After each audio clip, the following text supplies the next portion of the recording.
What is up, Maniacs, and welcome back to Broadened Horizon. I'm your host, Drake Riggs, here to bring you episode 28.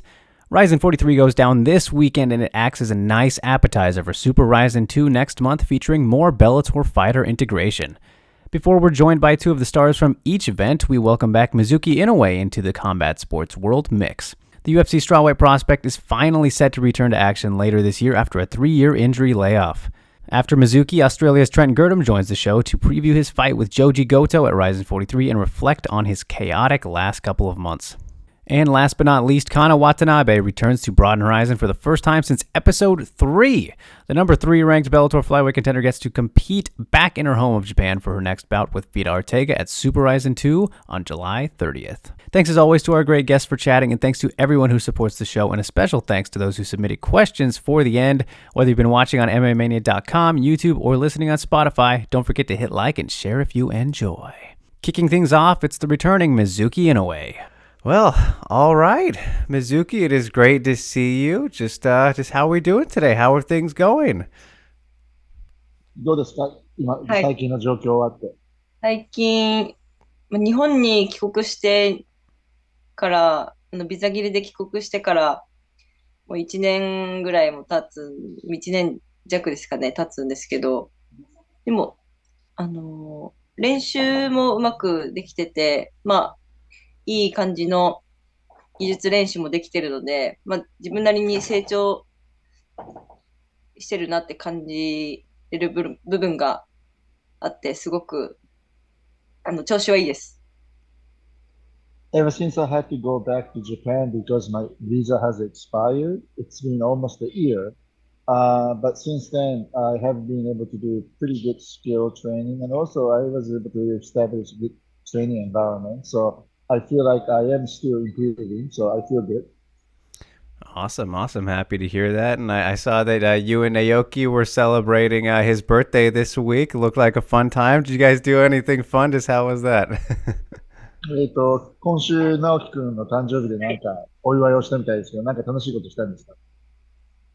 お祝い、そうですね、直樹の誕生日の前日ぐらいにあったんですけど、軽い、プレゼントをお渡しして、ウルカさんたちとも一緒だったんで、タイ料理を食べに行きました。Well, I saw Naoki day before his birthday, so I just gave him a birthday present. And also, we're with Uruka Sasaki as well, so we all went out to eat Thai food. All right, very cool. Sounds like a good time. And yeah, I saw he had the big old mask thing. That was kind of interesting looking. What was the story behind that? なんか、SNS で上げたマスクがなんか被ってなったと思うんだけど、あれは何なんですかって。あれは、だいぶ前に撮った、あれなんですけど、直樹の家に遊びに行った時に、なんか、もう自分で Amazon かなんかで買って、それを見せてくれて、つい写真を撮ったあれっていう。Well, actually, that photo was from a while ago when I visited Naoki's apartment, and he actually had that. He bought that on Amazon, so I guess he took a photo of that. All right, yeah. Well, it's definitely something. So that was funny to see. But anyway, as for you, Mizuki, it's of course been a while since we've seen you in action, which very excited to have you here and talk to you about things and see you back in action soon. So of course, the ACL injury was, it's kept you out, right? And I know that's never a fun thing to go through for anybody in any situation, but just how was that whole recovery process for you like? And, just getting back to being your best physical self and all that. What was it? What was the whole shebang like? どうですかね、結局手術して、今度の復帰戦までなんだかんだ言ってそろそろ3年になるんですけども、リハビリとか、その練習期間とかそういうのを含めて、今までどんな感じの、時期を過ごしてたんですかって。今、ウサダ来たみたいなんですけど、どうしたらいいですか？ You know, Drake, the UFC USADA just showed up. She's gonna take this drug testing. All right, no problem. So, that means we would have to do this like maybe hour later because I gotta go to the weigh-ins by the Oh, time she's right. finished. Oh, well, that was a first. That was I've never been interrupted by USADA before, so that was Hmm. So that's good, right? That's very realistic. All that's right. all All right. good, all Okay. good. All right, let's do it. Well, Mizuki, how was that process? Everything all good? どうですかちゃんとおしっこできたって。ギリギリセーフです。Yeah, yeah. She was able to do it. Yeah.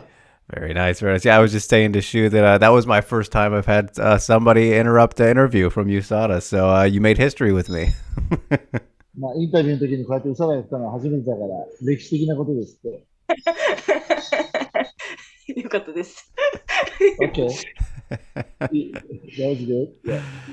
All right, but anyway, where we were leaving off was yeah, I was asking about of course the ACL and that whole process and recovery and how it's been obviously it's kept you out for a good while, longest period of your career without fighting. So, I mean just how frustrating I guess was going through that and how exciting does it feel to be able to get back and fully recover and all this kind of stuff. Just the whole thing I'm sure wasn't very fun, but how was it for you? I know it's different for everybody. どうですかね。それでさっきの質問の続きになりますけども、それでまあいろいろ大変だったのに関して、これでこう復帰できるっていうことになって、今どういうふうに考えて感じてますか今までこう振り返ってみると、そのプロセスを。そうですね。今、なんか、最近まではこう試合に向けて、こう、オクタゴンに戻るためにこう練習しに、こう、ギガをちょっと上げつつ、少しずつ、こう、まあ、スパーリング増やしたりとかを増やしてやってきたんですけど、いざ、こう、試合サインして、こう、試合するぞっていう、なった時に、やっぱもう3年も試合してないってなると、ちょっと、まあ、怖さもあるし、やっぱ緊張と、こう、ワクワクしてた部分もあったんですけど、こう織り交ざってちょっと、なんですかね、こう、まあ、恐怖もあるんですけど、でも、それと同時にちょっとデビュー戦みたいな感じでもう挑もうかなとは思ってます。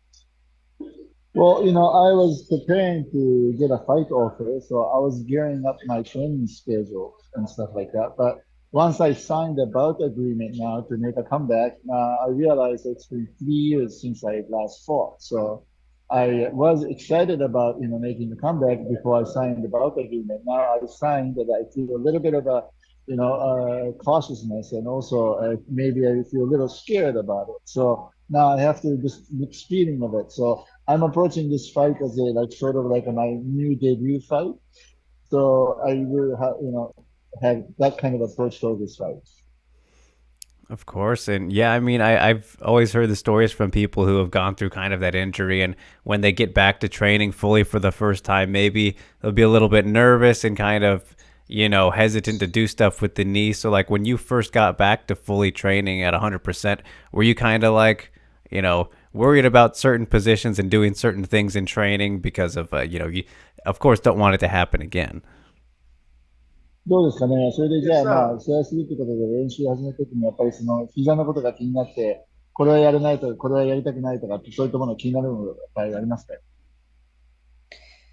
まあ、そうですね。少なからず、こう、怪我した部分を、こう、ちょっと守ったりとか、体が勝手にこう、動かなかったりとか、あるにはあるんですけど、それでも、あの、リカバリーはしっかりできてるので、なんか、まあ、怖いけど、でも、普通にやれてるというか、何も、まあ、自分も怪我をしないように気をつけながらはやってるんですけど、でも、いい感じに練習とか結構、できてると思うんで、その点では何も心配はないです。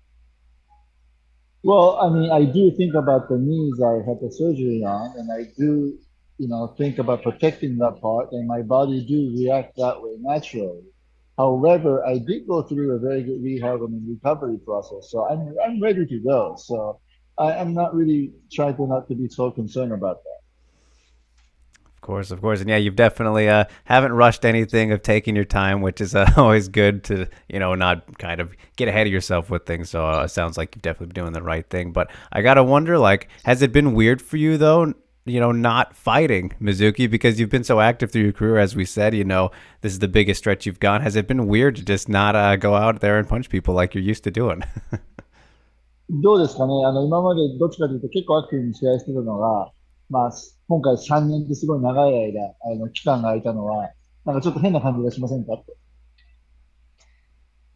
だいぶ違和感でしかないないんですけど、やっぱり、まあ、膝はやっぱり1年かかっちゃうんで、手術して、まあ1年かけて、やっぱ治して、そこからまあいい状態に持っていかないと次の、まあコンスタントに試合はしたかったんですけど、まあそれをしないともうできない状況だったんで、まあそれを覚悟で、まあ、休んで、まあ、しっかりリカバリーして、まあ、今回臨むっていう感じですね。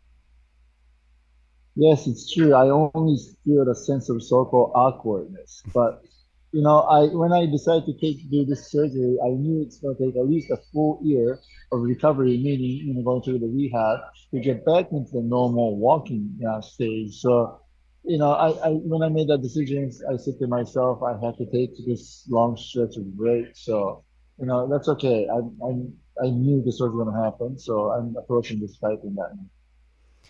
What did you do to kind of stay busy when you weren't able to be very mobile or active or anything in kind of the beginning? What was keeping you busy then?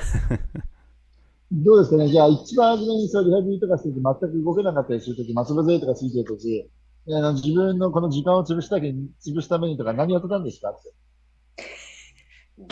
ゲームしてました。Well, I was playing a lot of games, video games. There you go. Yeah, that's definitely a good thing to have to fall back on when you got nothing else to do. So, good answer there. But I saw Mizuki though. You got to do some training with Valentina Shevchenko recently, right? I saw that you got the picture on Instagram, anyways. But I'm sure that was a very cool experience to train with, an all-time great like her. So, just how was that experience? どうですかね。インスタで見たんですけども、シェフチェンコと練習できたみたいですけども、彼女と練習したら、経験というのはどうでしたか？はい。あのー、き、き、その、かなこちゃんに聞いてて、まあ、もう本当強いっては聞いてて、まあ、試合見る限りもうめっちゃ強いのは知ってたんですけど、やっぱ肌を合わせて、もっとこう、そりゃ、さすがチャンピオンだなっていうか、もう、そりゃそうだよなっていう強さを持ってたというか、練習して肌を合わせてもっとこう、まだまだなんだなって思い知らされることが多かった練習だったので、まあ、その、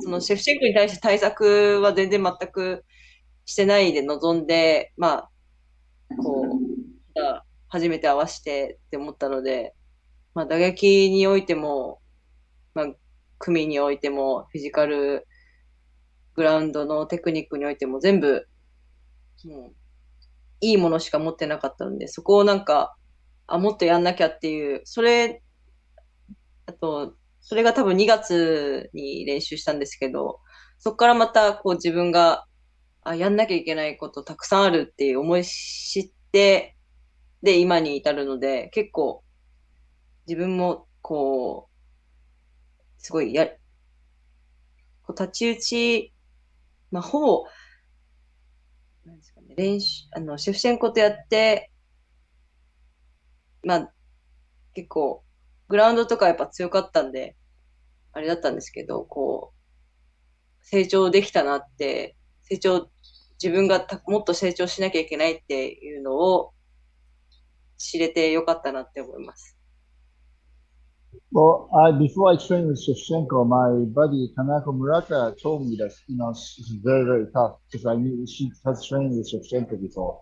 And when I did train with her, yes, I felt like she is a champion, and I could see why she was a champion. I felt like I had so many things I had to still work on, But when you really think about it, I went into training with her. It's not like I set up my game plan or anything like that. So I did train with her regularly, both striking and ground, and she was really better, good, much better than me in every department of the game. So that was back in February, and I felt that I need to work way more to get better and in a better, higher stage.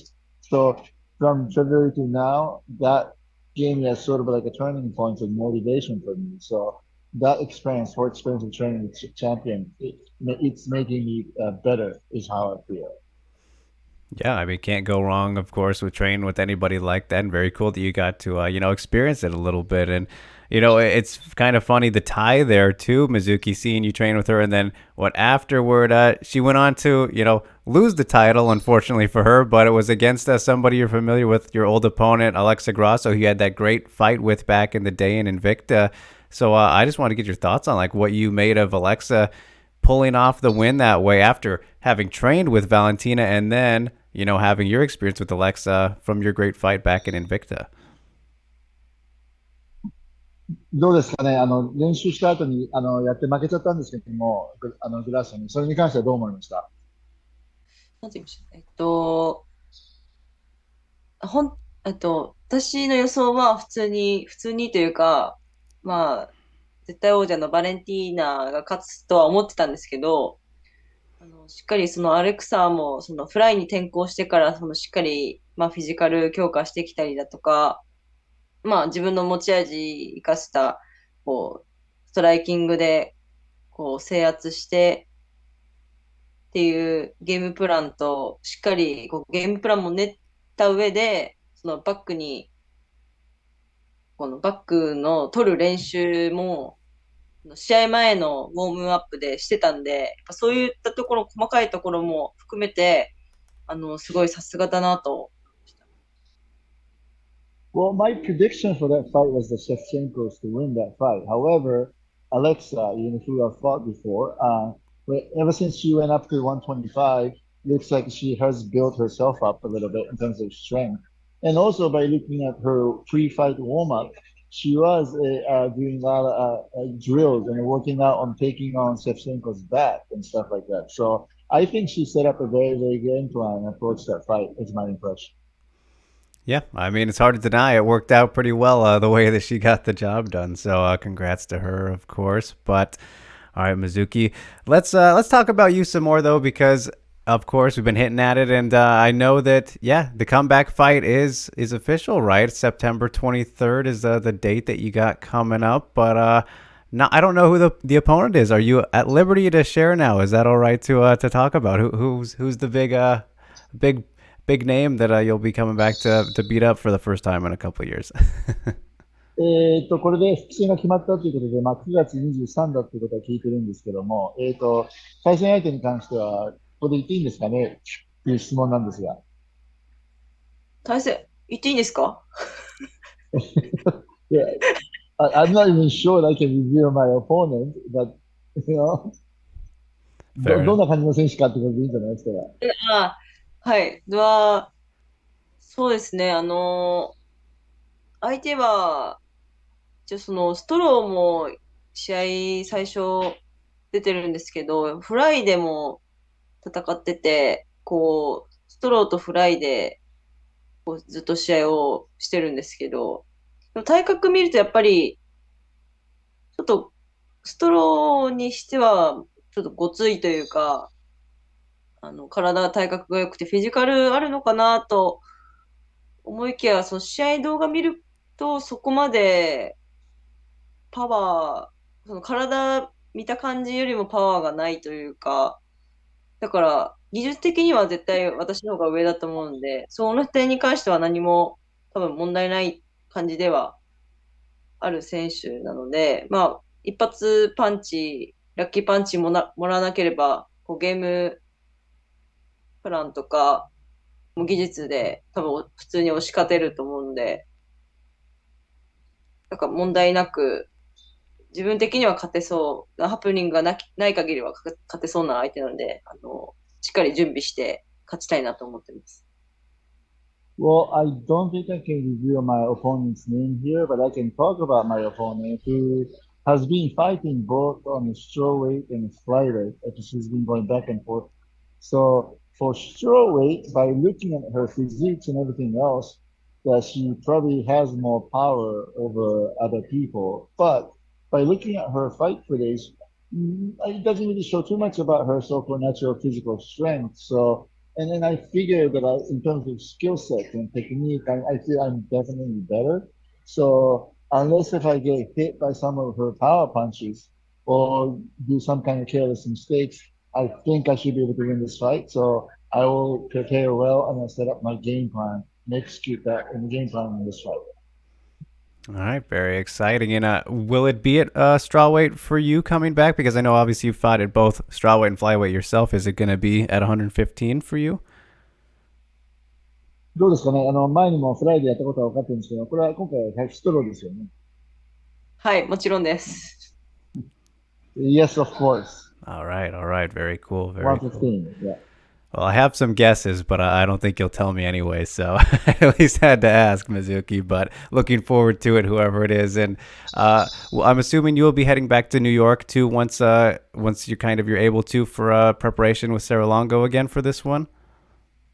どうですかね今回じゃあ試合に向けて、ニューヨークに持ってセラロンゴで練習する予定ですかそれともなんか違うこと考えてますかそれがまだちょっと、決まってないというか、まだ定まってない部分であるんですけど、今回試合が決まれば、ビザの申請ができると思うので、その前はちょっとすぐ考えないといけないんですけど、ちょっとニューヨーク戻るのか、戻って自分にちょっと合わない、相手のその身長とかを考えると、ちょっとスパーリング相手とかを考えなきゃいけないかったりするんで、そのセラロンゴでちょっと練習してもっていう感じのもあって、ちょっと今悩んでるというか、ニューヨークなのか、ちょっとベガス行ってみるのかっていうところではあるんですけど、まだちょっと未定です。Well, right now I'm debating about that with myself because I could go back to New York and train at Cerro Longo, but this upcoming opponent, I really like to spot with a specific height. So when it comes to that, I'm not sure if I could do that in New York. And because of the privilege I have in Las Vegas, I have to think about that option as well. So that's something I have to decide. And once I decide, sign about it, I already signed about it, but once I apply for those visas and the visas got approved. Okay, all right. So how soon do you think you'll kind of figure that out? Do you have a decent amount of time, would you say, or is that something you kind of have to hurry up and figure out? どうですかねそれって結局、そろそろ決めなくちゃいけないことですかねそれとも、まだちょっと時間かけて決めることでしょうかでもちょっと決めるなら早めにちょっと決めないと、ビザ降りてから決めてるとちょっと間に合わない気がするので、ちょっと早く決めなきゃいけないところではあると思います。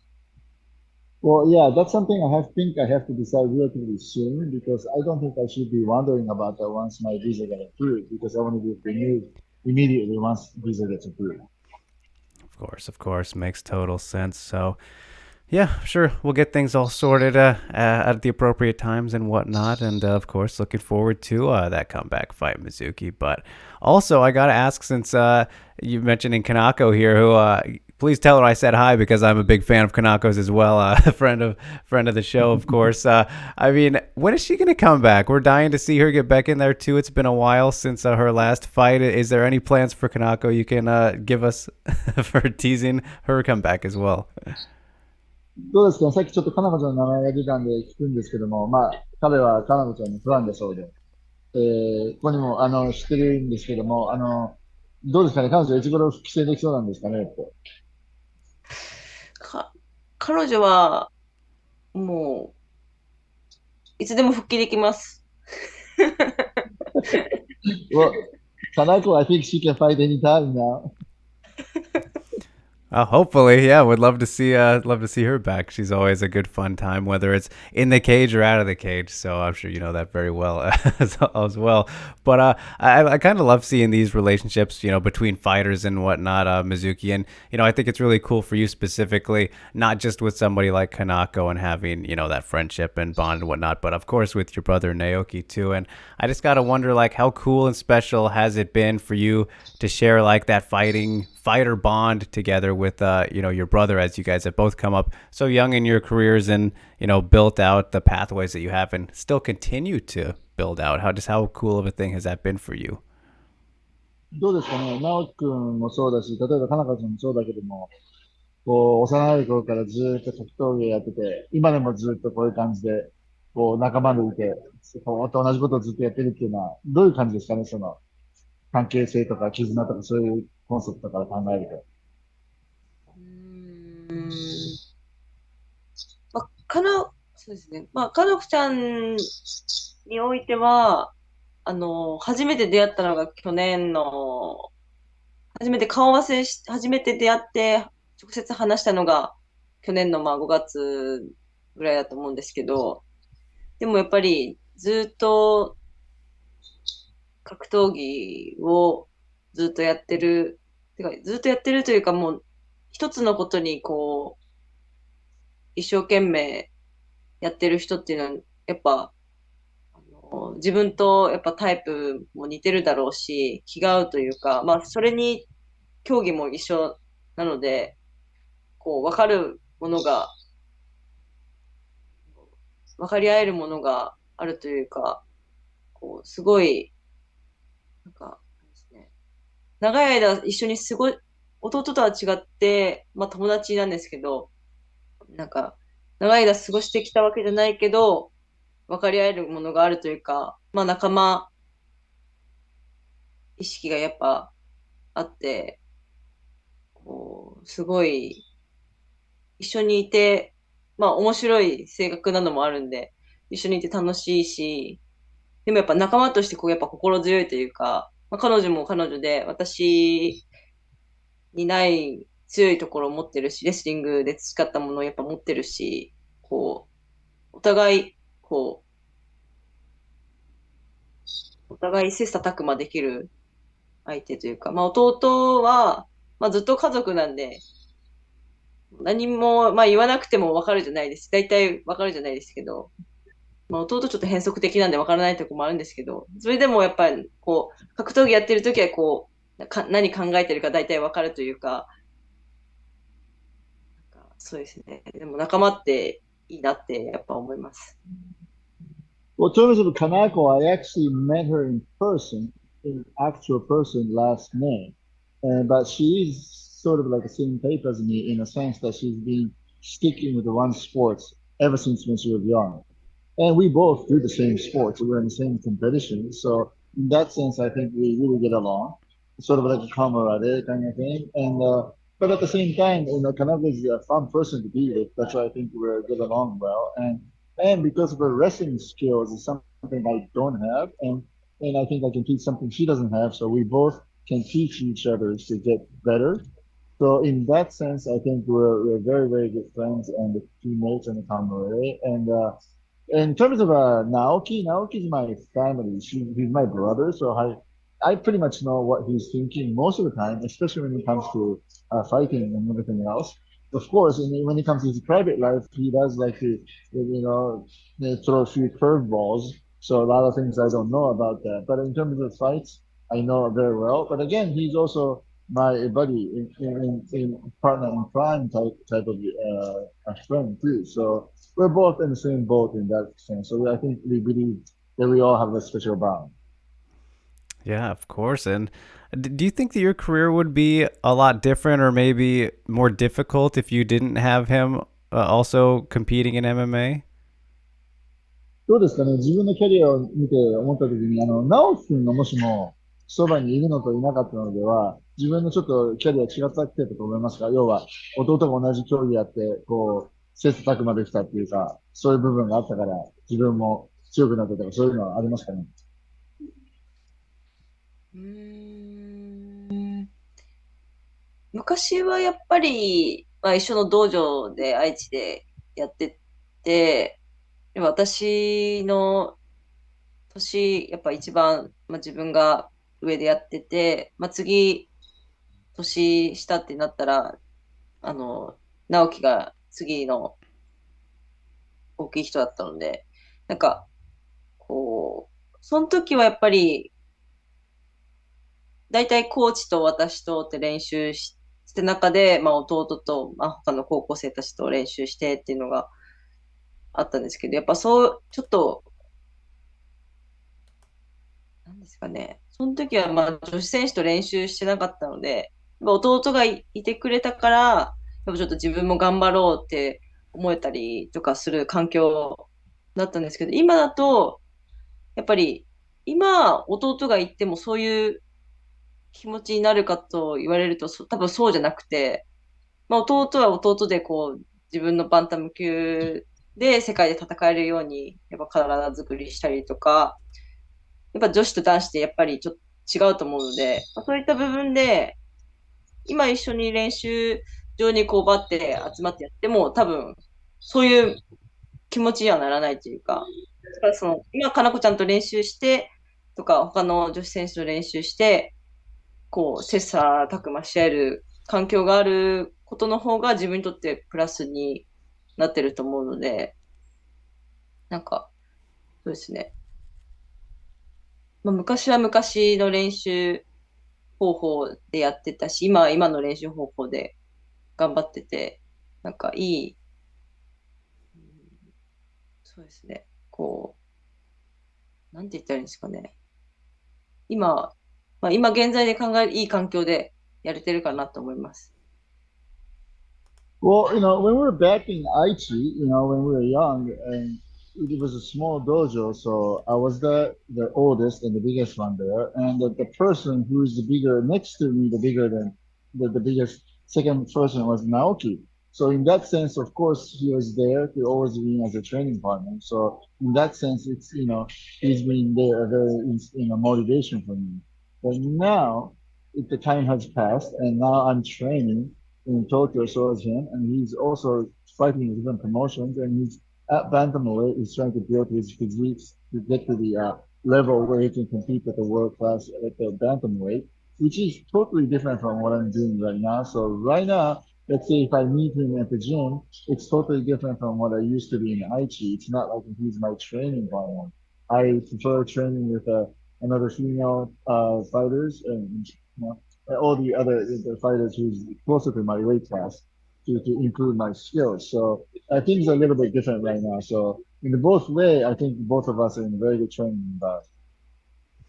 Yeah, certainly a very interesting dynamic, of course, and very cool to see. And, both your guys' journeys have been very fun and exciting so far. And, especially with yours, Mizuki, it's crazy when you look back at when you did start, as young and as early as you did in your career. And you fought some pretty big names early on. And I always love, looking back at the MMA history of things, especially in Japan and with the women. And so, like, seeing you fight fighters like Ayaka Hamasaki and Emi Fujino, some serious pioneers and, greats of the sport. Like, I'm curious for you, like, at the time, did those feel like big spots for you to be fighting fighters like that as early as you did? Because in hindsight, it's kind of like, oh, wow, it's kind of crazy to see that you did fight them at the times that you did. But I'm curious if in the moment it felt that way. どうかね、今、昔のことを振り返ってみると、一番若かった時に、藤野さんとか浜崎選手とやってて、要はそれって普通ルーキーだとやらない相手なんだけども、今こうやって振り返ってみると、なんでその強い人と一番的にやってたんだろうみたいな感じますか？それとも、今どうかね、その時はどう思ってたのかって。確かに、まあ、その時、まあ多分、プロ4戦目か、ちょっと忘れちゃったね。浜崎選手と多分やったと思う。早い段階でやったと思うんですけど、確かにまあ、早いというか、他の選手じゃなくて、なんで私に来たんだろうっていう感じのはちょっとありましたけど、でもその時は自分やる気だったし、なんならちょっとやれると思ってたぐらいなんで、なんか、まあ、その頃を振り返ると、なんか、まあ、チャレンジャーだし、全然、いいやぐらいで思って、まあ負けはついたんですけど、まあそれも今ではいい思い出というか、今万全というかもう浜崎選手も、まあ一応ライジンでは戦ってはいるんですけど、でもやっぱりその頃とはやっぱちょっと違うだろうし、まああの時やれて本当にいい思い出としては残ってるというか、負けたけど、自分の経験値は増えてると思ってるので、よかったなと思ってます。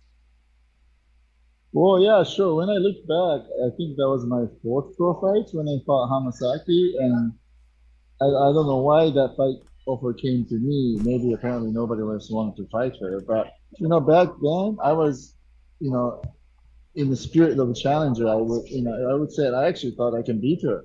So that's why I took that fight, and sure, I lost that fight, but I think that was just a good experience. So right now, when I look back, it was just nothing but a good memory for me. And also, right now when I see Hamasaki fighting in Rising, completely she's different from what it used to be. So, when I look back, it was just a good memory.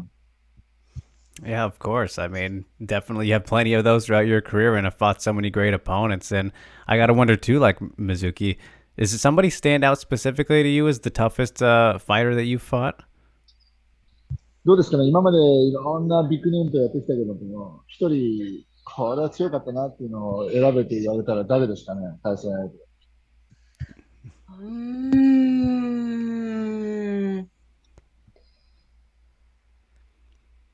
そうですね。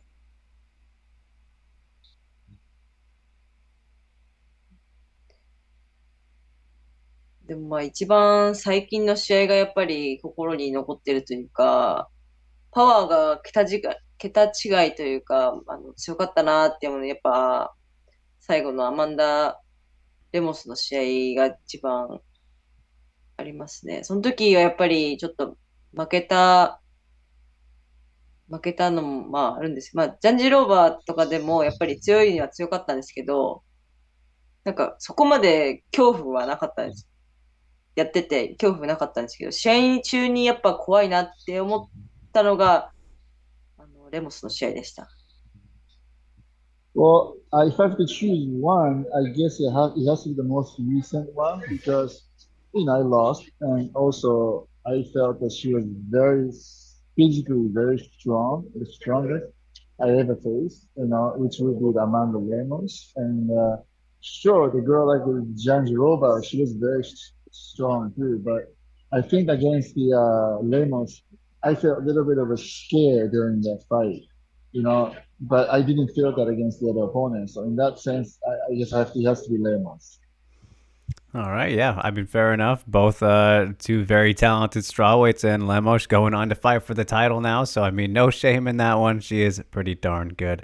But you're pretty darn good too, Mizuki, and cannot wait to see you back. And so I don't want to take up any more of your time. I appreciate it so much, and I know it's getting late over there, and we've had all these things going on. So it means a lot for you to stick around and take some time to chat. So I'm very excited to see you back, of course. Congratulations on getting to the point where you can come back. Of course, some people never get that opportunity, so it's very cool and exciting to just see. So thanks so much again for the time. Big arigato gozaimasu, and wish you safe travels and getting everything sorted out ahead of the fight and the comeback, and that it all goes smoothly. So yeah, hope you have a great rest of your night, and I appreciate you taking the time. まあ、いろいろちょっといろいろあったけど、今日いろいろ時間作ってくれてありがとうっていうのと、出演おめでとうございますということで、頑張ってくださいって。Thank you so much. Yes, thank you. Next up, we welcome Trent Girdham. Hey, brother, how are you? Hey, good morning, Trent. Doing good. How about you? Perfect. Just had a coffee. About to go to training in an hour and a half. All right, there you go. Yeah, thanks for waking up early for me. I don't know if it's normal for you, but I appreciate it, man. Normally at 6 o'clock. I've been watching Max Holloway and Ariel Helwani for about an hour. Okay. All right, catching up on the daily news cycle. Always different stuff every day, right? So I gotta get in and stay updated. So Exactly. yeah, man. Well, yeah, appreciate you again doing this. Sorry about last time. Things got a little crazy, obviously, but happens, right? So is what it is. But are you? I know you're in Thailand right now. Are you living there now, or do you just kind of go there to train these Yeah. days? Still living here, basically. I was in Australia all COVID. Since then, I've been back in Thailand. Okay. Best place in the world for me. I love it. Yeah. Can't complain. Yeah. And did you go back home much still, or is it kind of like just focusing on all the training there and whatnot right now? Just been focusing on the training at the moment. I want to be really active this year, hopefully 4, maybe 5 MMA fights. Let's see. Yeah. Good mark to hit, man, for sure. And last time when we were going to catch up before was the Genji fight, man. Let's just get it out of the way right away. Obviously not a great result. My goodness, that was very hard to watch, man. So I can only imagine how it felt for you. But what, it was officially a dislocated kneecap, right? That's what it was? Yeah, just a dislocated kneecap. It's happened 3 times in my life. Oh, okay. Within 8 years. So I've never had surgery on my knees. I've always somehow God's just given me a little shot to the knee, and then it's gone back into place. Like, everyone always panics when it happens. Like, it happened first time, I think I was like 18. I was having a Muay Thai fight, warming up backstage, and we were not backstage even, we're warming up next to the arena, so like out in the street on concrete, and my opponent was watching, and I threw a spinning elbow. My knee got caught, and that's the first time it dislocated. Wow. And then the second time was like the last day of training with Volkanovski in one of his camps. Same thing, someone shot a takedown, and I sprawled real heavy. I just turned and the knee came out. And then the last one was that was a bit of a shock because I'd been doing so much conditioning on it. I was feeling so strong. My plan was to knock Genji out and then jump straight into an MMA fight. But, God had a different plan, and then it just makes me stronger. What doesn't kill you makes you stronger, Yeah, definitely, man. Simple. Okay. So, I mean, that's crazy that wasn't the first time. I mean, I've never heard of that kind of thing happening or being a normality of sorts. But, like, is there a recovery for that, or is it just like you pop it back in place and you're good to go? Like, straight after the fight, I could limp around. Like, it just swelled up a lot, and then I was in Tokyo for about a week with Shintaro and Tiger. We were just eating a lot. Inflammation was coming down. I got an MRI through one of the Horizin doctors in Japan. He looked at it, said there's no breaks, no nothing. It's just a bit of inflammation, basically. Bit of a freak accident. Just God telling me, how bad do you really want this? Do you want to be a fighter? That's sort of how I take it. I've never been sent to hospital in all my fights, 47 fights. So that was the first time I had to go to hospital after a fight. But I'm still pretty, so it's okay. Yeah, I mean, it didn't take too long to get you back in there, man. So that is pretty crazy. But like, everything felt good pretty quickly, or like how soon after that did you get back to training, like normally? Well, for the first 2 months, I wouldn't say depressed, but I knew what was going to happen with my mental and whatnot. Yeah. So I sort of just got, the first few weeks were tough. I was in Thailand, then Fabricio Andrade, he was heading to Brazil, and I had the money from the fight, so I said, I'm going to go to Brazil. I'd love to see Novo and Yao. I got to meet one of my heroes, Marlon Sandro. Nice. And then I just started to train a bit of boxing while I was there. I got to train with Caitlin Vieira, who's a UFC fighter, met Jose Aldo. So I just started boxing, and then by the time I was done with Japan and Brazil, I was back to training full time. Okay. All right. And did you hope for about 2 months? Yeah, not too bad. Did you hope for a rematch with Genji because of how quick that was? I know you said obviously the plan was to do that, get back into MMA, which you've done now, but because of how that played out, were you like, oh, let's fix that? Yeah, it would be something I'd like to do. I did say I wanted to fight. I want to bring the whole system of 4-ounce gloves to the striking. I would love to do that with Genji, but I think he'd be too scared because if I hit him, he would not wake up. But I think this fight, he's got a really tough fight. He's at the top of the card. But I've seen his opponent previously fighting one Friday night fights against one of my teammates, and they had a real war back and forth. So I think unless Genji catches him with one of those sneaky elbows, it's going to be a hard night for him. Yeah, should be a good one for sure, man. And yeah, so I mean, you've already rebounded after that one, kind of pushed it aside, gotta win. Since then, great fashion there. And I mean, was that kind of relieving, kind of just getting back in there after, an injury in a fight is how it ended for you? And were there any nerves going into that, or was it all good once you were back in the swing of things? Yeah, it was really a confidence thing. It's been like 3 years since I fought MMA. I think I messaged the promoter like 2 or 3 weeks before their event. I'd just been training really hard nonstop. I knew eventually I was going to fight in Ryzen. And I messaged them 2 weeks before the fight, and they said, "This guy will fight you." I said, "Are you sure he'll fight me?" And then the fight came to fruition. We actually traveled there together from Phuket. He was training at another gym on the soy, as they say, Phuket, like the main Geelong. And yeah, he missed weight by like 4 kilos. It was pretty funny, but I knew he just wasn't at my level. I was able to finally throw some soccer kicks, and that was really beautiful. Like one of my dreams. I landed a few hard soccer kicks, fast guard, took his back and choked him. So I was happy with that. And then now I'm back in the swing of things. So let's go.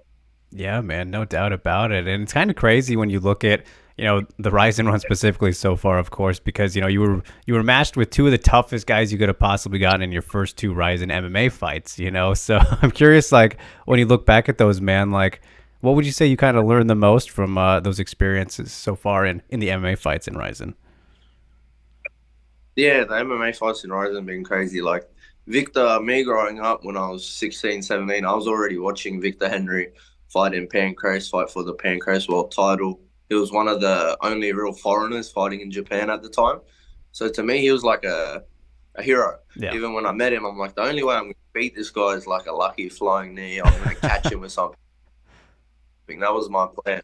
And then when I was doing really well in the fight, I sort of had a bit of anxiety, and it was just tripping me out that I was winning, doing so well. And then I took him down in the third round. Like, I'm a striker. I could have just struck with him for those next 5 minutes and probably won the fight. But we live and we learn. That was just a mistake. And then the next fight with Inoue, most of the Japanese community and all of the OGs that were there, like older Japanese fighters that I watched, were coming up to me and basically saying, if you were Japanese, you would have won that fight. So I was happy with those remarks, but I was also devastated because that was my third fight in Japan. Now I have 4 losses in Japan. I've knocked out one Japanese opponent, but that was in Korea. So 5th time's the charm. Yes. Joji's got to go to sleep. There we go. No doubt about it, man. And, you went and did some boxing matches right after Naoki, and, it wasn't your first time having boxing matches, but I was curious, like, what led you back to doing that? Was it just kind of wanting to stay active or mix it up, or, like, what was the idea behind boxing again after his fight? Well, I was meant to have a few MMA fights in Australia, and just shit kept happening with COVID. Once I was literally flying to the fight, and I got stopped and got sent back to my state, and then I was out of pocket for money. Oh, wow. My boxing coach basically saw that I was a bit sad and depressed. He said, "This just box. You can box with anyone." Then I had the 3 boxing fights. The last one was controversial, as always. The only way I lose, as my coach says, is I fuck up or the judges fuck me over. Right. So it is what it is, bro. Something crazy happens. You look at all my fights, no one's just ever came out and dominated me. Yeah. So it is what it is. Yeah, man. Well, hey, gets everyone to tune in and be like, what's going to happen with Trent's fight now? Yeah, you never know. It's the same thing with my style. You don't really know what. I might wrestle for 3 rounds. I might strike. I might kickbox. I might try to do a flying submission, heel hook.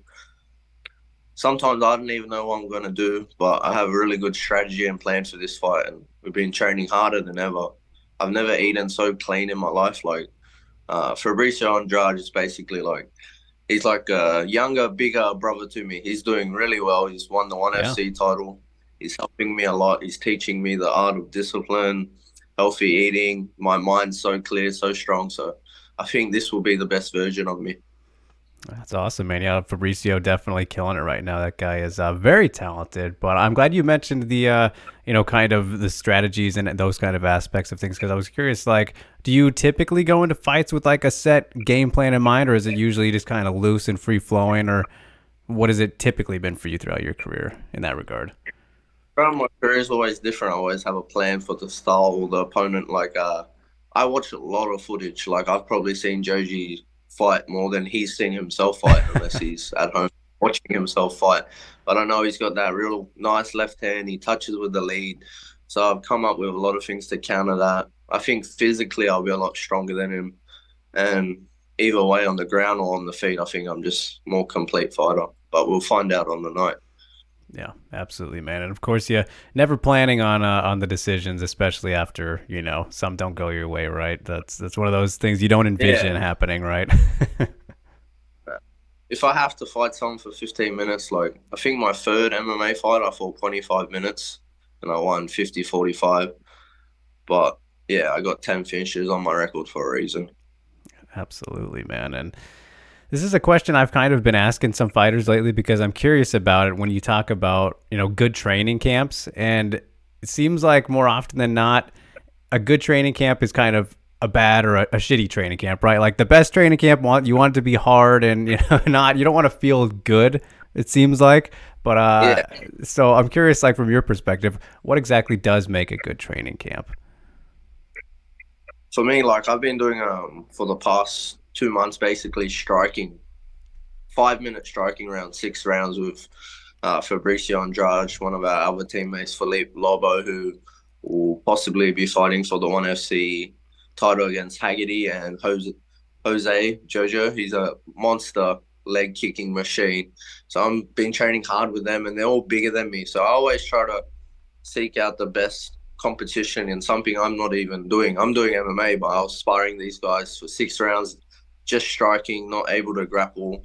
And then when I'm grappling, I'm going with the best grapplers I can get. I always want to find the best in each discipline and work with them. And then when I bring it together, I think I bring it together better than anyone. That's why I'm so good, because I can box, I can kickbox at the highest level. But when I bring it together, that's wild style. Yeah, definitely, man. And yeah, I mean, you've already racked up a good amount of experience for, still just being 25, man. So like good spot to be in so far. And like at this stage, what kind of are the career goals if you're a kind of a goal setting type of guy? Is there some long-term, immediate things in mind? Anything like that? Yeah, the goals thing, like same thing with Fabricio said that to me. Like you got to set goals, you got to have plans, you got to have ambition. I just always said from the moment I started, I want to travel the whole world, fight as much as possible, learn about myself. But now the main goal is to win in Horizon. These 2 next fights on my contract, re-sign with Horizon and hunt down that title. I think I can be the Horizon World Champion. And I got all the time in the world. I got 10 years, but like they say, it might be a long time, 20 years, but if you commit yourself fully to that, you can achieve anything you want. And I want to be the Rising Champion. I want that belt. I want the recognition in Japan. And that's my goal. That's the aim. Yeah, man, of course. And yeah, we got the title fight coming up here soon too. It's not the same card, right? I'm getting mixed up here. No, it's on the Bellator one. Yeah. In July. But yeah, I mean, what do you make of that? Juan Archuleta coming over and taking on Kai, who's obviously former champ. I mean, that's a great one. I mean, you're in a tough division, man. The bantamweight division is stacked, but I'm sure that's what makes it so exciting for you, right? Yeah, I think the bantamweight division in Horizon is probably one of the best, most competitive in a way, and Juan had a really good fight. So that I know it's been a few years since I fought in a way, but I think we've both improved. I thought there was moments in the fight where he could have beat Juan and Juan could have beat him, just a bit of strategy. But it was a really good fight and really competitive. Juan, he just like popped up out of nowhere from Bellator, stole my thing. He's like the foreigner now. Yeah. But he's winning these fights. He had an amazing fight with Soo Choi Kim. That was a really good fight. And then he backed it up with a win with Inoue. So he definitely deserves to fight for the title. And with Kai, I think he's improving every time. And he's got really good timing. So I think he will possibly catch Archuleta and knock Archuleta out. And that's what Horizon want. They want a Japanese champion. But also, Juan, he's tough. He's so tough and gritty. Comes from a wrestling background. He's a Spaniard for a reason. So I think the fight can go either way. But I'm picking Kai by knockout, or maybe Archuleta can submit him or take him the distance. Yeah, man, it's a definitely very fascinating matchup. So a very exciting one to get the division back kind of moving with the title and everything. So I'm definitely looking forward to that one. But man, Loco Nino, right? Is that still the nickname, or Nino Loco backwards? Yeah, Nino Loco is kid crazy, but I go by a lot of different names. Whatever someone wants to call me. Some people call me Yellow Feather, Wild Style, Ninja, everything. It's always different, but I'm just me. All right, man. Well, I was going to ask about that one because it's kind of what's listed as the main nickname, and I always love to hear the stories about where they came from. So, like, for that one, I guess specifically, and maybe the others, are there any good stories to where they came from? Well, Nino Loco came from me just being like a young, crazy kid, and I was always into luchador wrestling, and I love the Mexican and the Japanese, like IWGP, even AEW. I love wrestling. I follow wrestling like endlessly. I watch it after I train today. Oh, there we go. Eventually, one day I want to wrestle in Japan when I retire from fighting. But it came from everyone calling me Kid Crazy, and then I just wanted to add a bit of flavor with the luchador style, and my style was a bit weird. I do flying, spinning. So I changed it to Nino Loco, but that might change in the future. Yeah. I don't know. We'll have A lot to see. of different nicknames, but whatever works. Some call me the Australian Samurai. It's always different. Of course, the man of mystery, many different names to go by. But man, who's your favorite wrestler right now? Is there somebody you like watching the most? Darby Allin. I don't know if you know Darby Allin. Yeah, I'm in AEW too. Will Ospreay, that wrestles over in New Japan. He's crazy. I thought he was Australian for a long time, but he's actually English, I think. I think so too. It's because he was teaming with Aussie Open, right? So he confused everybody. Yeah, I thought Aussie Open was like the Aussie group, but then I heard his accent. I said he's not from where I'm from. But all of those guys, like, they're just crazy, man. And they come from that catch wrestling, like, lineage. Wrestling created through martial arts so many great fighters. Josh Barnett, like even Victor Henry, who I thought he's from catch can wrestling. That's why he caught me in that fucking reverse triangle so well. It's that catch wrestling. I sort of like that style too. I'm trying to study a lot more on the catch system. It's beautiful. Yeah, for sure, man. It's very fun to watch, whether in the actual discipline or incorporated into things like professional wrestling. But I gotta ask, man, since you are an AEW fan, what do you think of CM Punk coming back? Are you for him or against it? I hate CM Punk. He's the worst. Like, he just needs to hang it up. He can't do what he used to do. He was doing it in ECW, was the era of CM Punk, and he just got old. And then he thought he was an MMA fighter. Now he thinks he's a journalist. Now he wants to wrestle again. I think he'll probably get injured and like disappear for another year, and then just call it quits. But like, just do something else. Yeah. I mean, it's like when you see a lot of fighters, they hang on too long. Yes. I think sort of the same thing with some wrestlers, they hang on too long. Like I'll probably be the exact same. I'll be a stubborn motherfucker, but when I start losing to people I shouldn't be losing to, I'll definitely hang it up. Yeah. But I plan to fight until I can barely walk. And people already know I'm willing to dislocate my knee. I'm willing to get knocked out. I want people to stomp on my head, soccer kick me. I don't care. Like, this is what I signed up for. This is what I want to do since I was a little boy. So this is the only way. But CM Punk, he just needs to. You don't need no more operations. I had 0 operations. He probably had way too many, and he's got all the money in the world. But I guess that's what love is, When you love something so much, you just can't let go. Yeah, for sure. And I mean, he already had that break, so I guess that proved, people thought he wasn't going to come back in the first place, and then he did, and now still hanging on. So I guess we'll see, right? We'll have to wait and see. But that's this week, right? He'll be back on Saturday. So the debut of Demolition. Is it Demolition? Collision. Calling it? Collision. Yeah. So Collision. We'll see. But as for fighters, though, man, how about MMA fighters? You got some guys that you're into? I love watching Fabricio fight. Training, sparring with this guy is. It's like actually fighting, I'm sure. Alex Volkanovski. I've seen so many sparring partners come and go with this guy. Like, they'll spar him once and they'll never look at him again. They'll turn the other way, and I'm like, this guy's a legit fighter. He just toys with people. I'm lucky enough that we've been training so long. I sort of know some of the things he wants to do to me, but he is a violent man.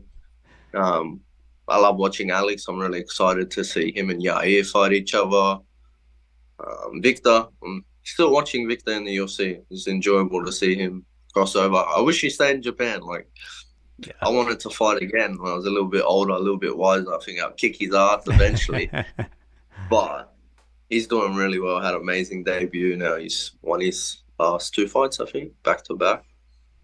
And just a bit of everyone. I love martial arts. Any fights. Everyone knows I'm addicted to fighting. They're like, "What are you doing? Come out. Come do this. Come do that." I'm sitting in my room watching fights or wrestling.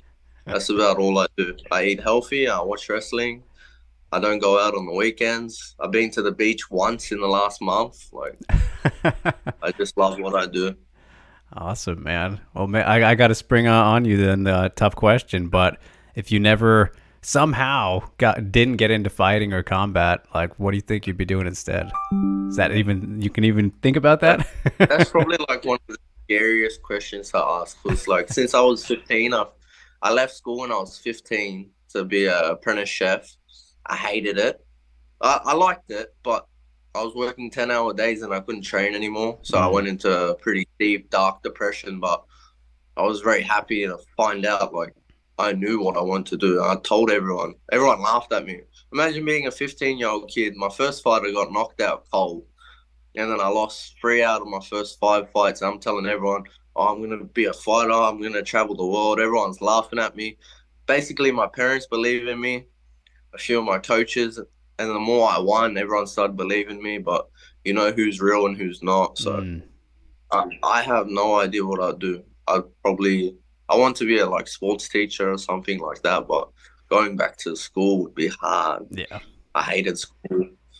I'll probably be in trouble, to be honest, or just hang out with my mom and dad at home. Like, what should I do? Well, that's why I chose this, you know? Yeah, man. Maybe a preacher preaching Jesus' name, something like that. I don't know. Traveling the world. I would have to find something, but I don't know. I think everyone has a calling. I was called to this at a young age. Even when I've been stubborn and tried to turn my back on it, always calls me back. So I know this is what I was made to do. Do you remember what the first fight you saw was? First fight. CFC. I don't know if you ever heard of CFC. I saw like CFC. It was like one of the first MMA promotions in Australia.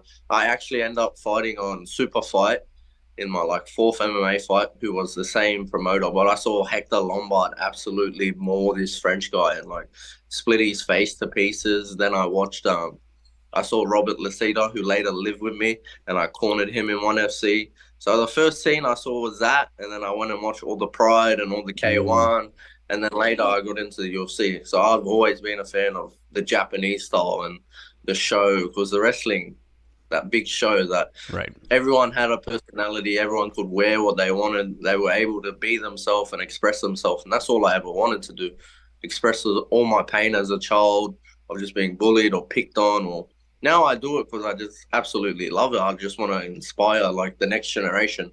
If there's a kid out there who hates his life and wants to find something to do, martial arts will save your life. It saved mine. It saved so many that I know. And I've seen so many that have like went away from martial arts and just lost themselves. So I never want to do that. I'm always going to stay pure and stay to my samurai code that I believe in. Absolutely, man. Got to stay true to yourself. Follow the heart a little bit. It sounds like you've definitely been doing that, man, especially if there's nothing else you're interested in. So it makes it a lot easier. I play pool. Maybe I'll be a professional pool player. There we go. Pool's fun. Yeah, pool's fun. Yeah, for sure, man. But all right, Trent. Well, I don't want to keep you too long, man. I appreciate it again. I know it's early for you, and you got to get to training and getting ready for this fight. So very much looking forward to it, man. I appreciate you taking the time and finally getting to do this. And we'll be watching. So best of luck with everything, man. And yeah, we'll be in touch. I'm sure we'll catch up again down the road. But always a great fun fighter to watch, man. So go do your thing out there. Thank you. Appreciate it. Joji, it's time to go to sleep. And closing things out, it is Kana Watanabe. Konnichiwa. Konnichiwa. I mean, how is everything? How is Saturday going for you so far? I know good morning to you, but just how are things in life right now? 最近はどうですか？トレーニングなど楽しんでますか？はい、最近自分のジムがオープンして自分のっていうか所属のチームのジムがオープンして、たくさん練習できてます。Oh, 素晴らしいね。I've recently opened my own gym with my team, and the training is going really well and training very hard and very regularly. Okay, wow, that's cool. Congratulations on that. I mean, how recently is this opening then? どれぐらい最近ジムを開いたですか？ 4月にできました。From April. Okay, all right. So you've had about a full month now. I mean, just how has it been kind of, I don't know, what has that been like? I mean, has it been easy to start up and has it been different for you changing things or just, I guess, what has that all been like? ジムを始めると、生活のリズムは変化はありましたか？私が、経営してるジムじゃないので、練習がたくさんできるようになりました。I'm not the owner of the gym and not involved in management, but it was started as a team, so just I can train and practice more. That's the only thing. All right, well, that's always good, so glad to hear that. But I also saw, Kana, that you got to go to a party recently. You were at Sayaka Izawa's wedding. I just got to ask how that was, because it looked like a fun time. 最近、伊沢選手の結婚式に参加したと見ましたけど、楽しかったですか？そうですね。結婚パーティーに参加して、すごい綺麗で幸せな気持ちになりました。It was a beautiful experience, beautiful wedding, and just really fun. Yeah, of course. And was it fun to kind of see some maybe old faces, people you hadn't seen in a while? I know you saw Shizuka Sugiyama, and I think I've been doing some stuff with her recently, but was it nice seeing some people maybe you haven't seen in a while? 杉山選手と会えて、最近一緒に活動していると見ましたけど、他にお久しぶりに会った方はいましたか？橋高代選手っていう女子の選手。橋高代選手。橋選手。で、わかるかな？橋高代選手という女子の選手という。the Takayohashi? Mm-hmm. Yeah. I met Takayohashi. We had a good time together.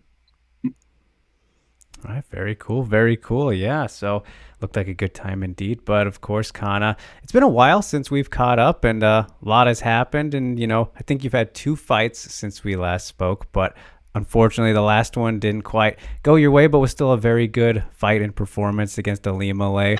And we've had some time now to look back on it. So curious just how you reflect on that fight with her and, what kind of your biggest takeaways were from a very hard and close fight. この間話してから試合は2回やりましたけど、この間の一番最近の試合、マクファーラン選手との試合は振り返ってみるとどういう思いがしますか？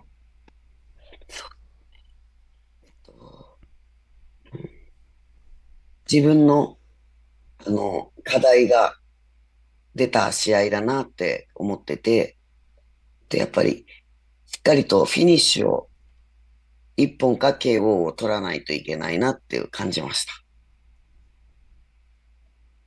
It was a big challenge for me. It was a good challenge for me, but I realized that I need to finish fights.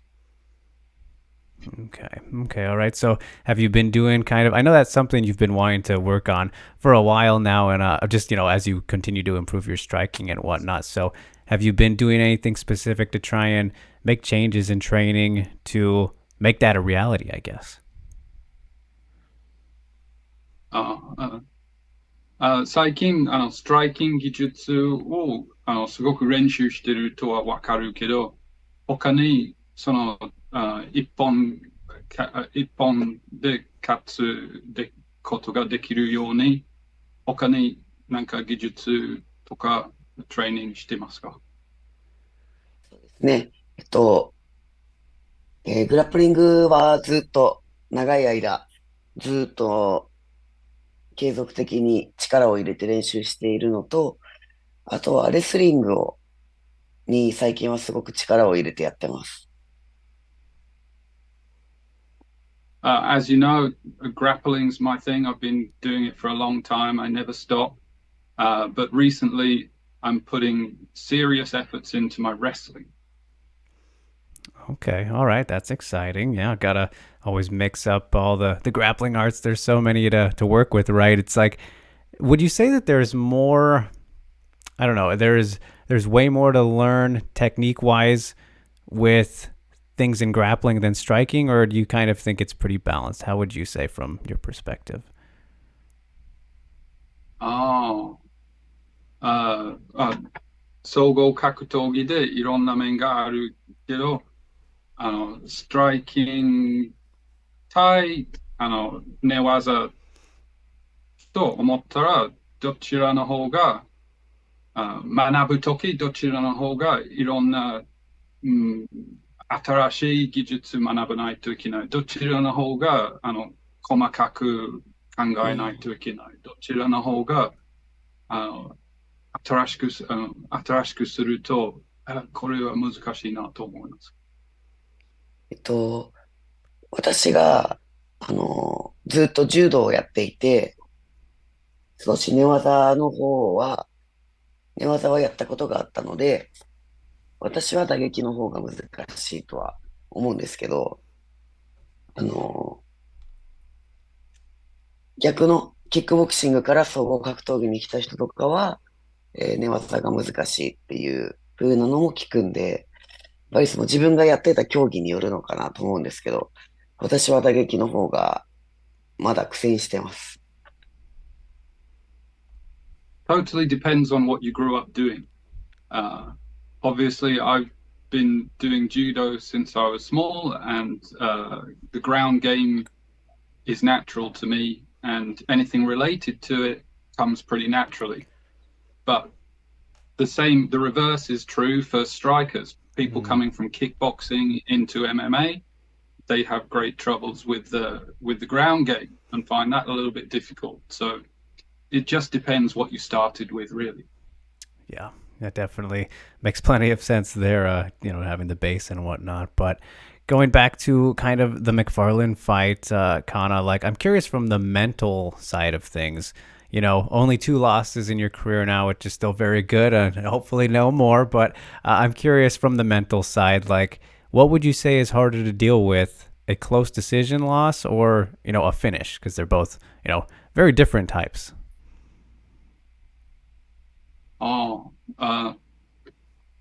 But 今までは成功ばかりだったのに最近試合の負けたりしました。心理的に一本負けかあんま賛成できないようなジャッジの判定どっちの方が受け入れにくいですか？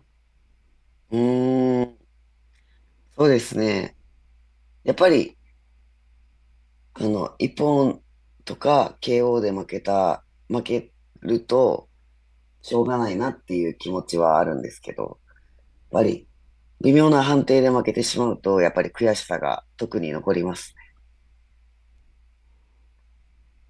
Yeah, losing by a finish is something that you just have to accept.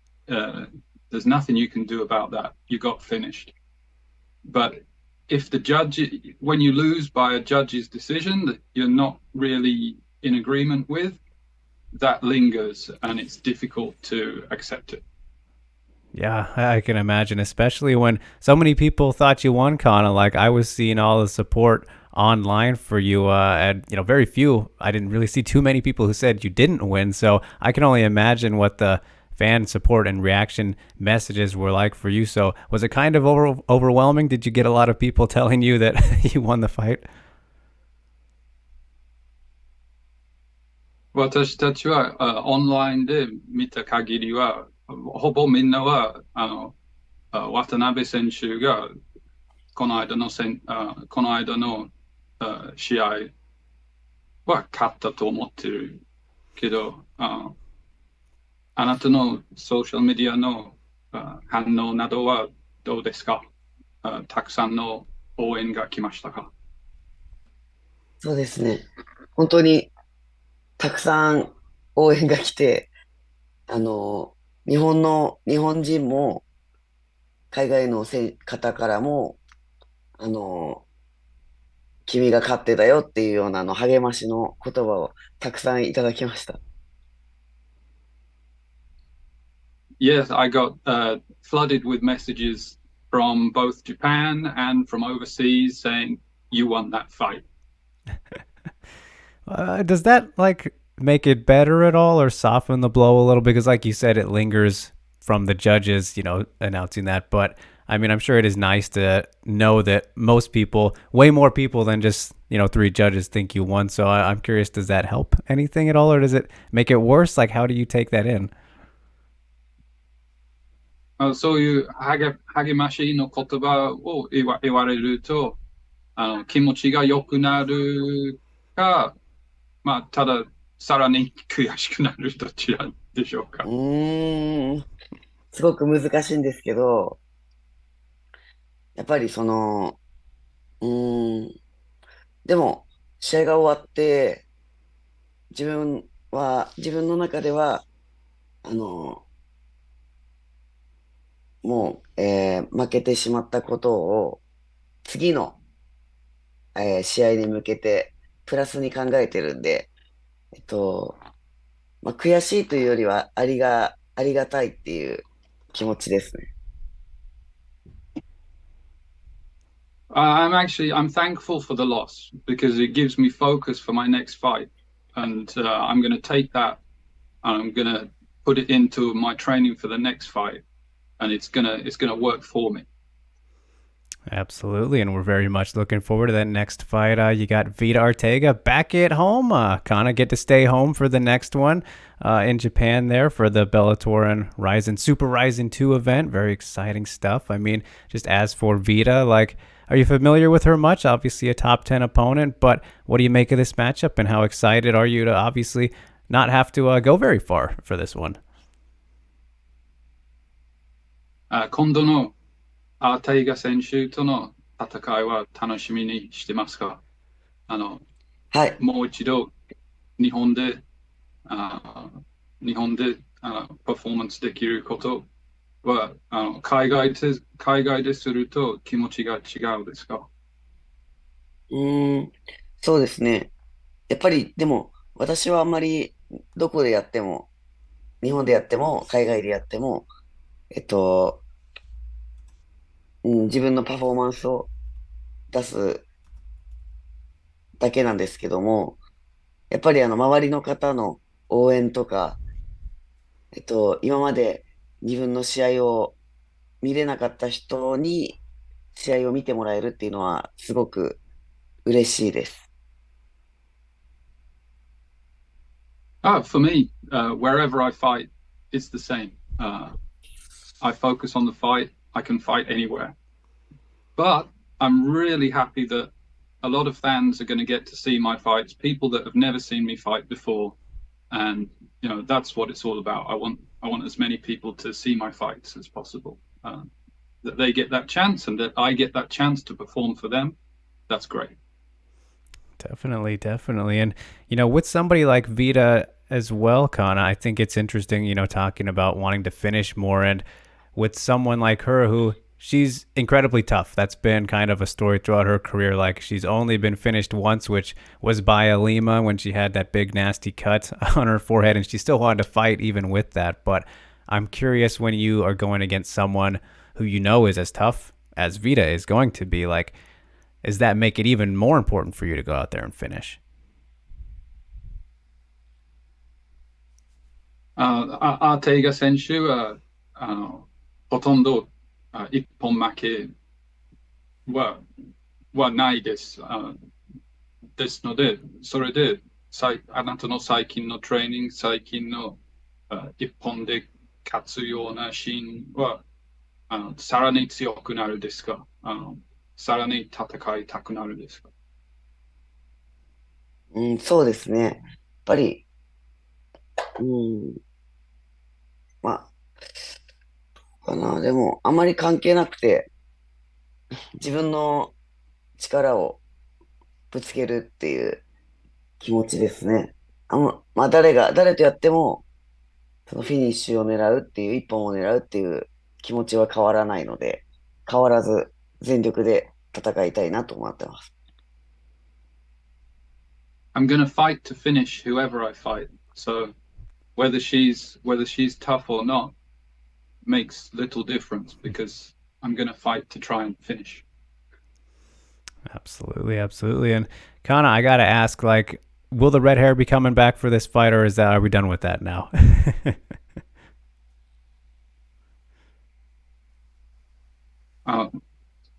赤く染めますか？もちろん、of course. Yeah, it's become it's kind of your thing now, right? You've become the red queen over there. Red Queen, Rory McDonald みたいに。yes, yes. 渡辺とカナイコールレッドなるように毎回染めます。Gonna make red my trademark. Yes, yes, there we go. It's a good look indeed. So looking forward to seeing that again as well. And just speaking of the flyweight division overall, though, Kana, obviously going from the Alima fight, who we've mentioned now, looks like because of her win, she will go on to fight Liz. Presumably, nothing's official yet, but for the title. So you're obviously familiar with both of them now. I gotta ask for your perspective though, when that fight does presumably happen. Like, how do you think it's going to go now that you've fought both Liz Carmouche and Ali Malay? フライ級は面白くなってるですね。今度のタイトルマッチもう発表されて、そのマッチのマクファーラン選手とカームー選手とはもう戦ったことがあります。それで今度のタイトルマッチは結果的にあとは戦術的にどうなると思いますか？タイトルマッチ発表されてるの知らなかったです。I didn't know it was announced. No, it hasn't been announced yet, but it seems like it.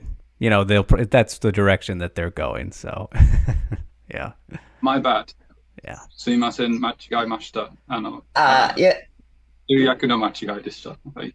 OK。発表されてないけど、そういうふうに流れてる。その二人が、そうですね、試合したら、チームメイトなんで、二人は同じチームメイトなので、お互いの手の内を分かっているというので、どういう試合になるのかなっていうのを私もすごい興味深いんですけど、ディズ・カムーシュ選手が強いんじゃないかなと思います。Well, they're teammates, so I think they know each other really well. They're going to know what each other's going to do.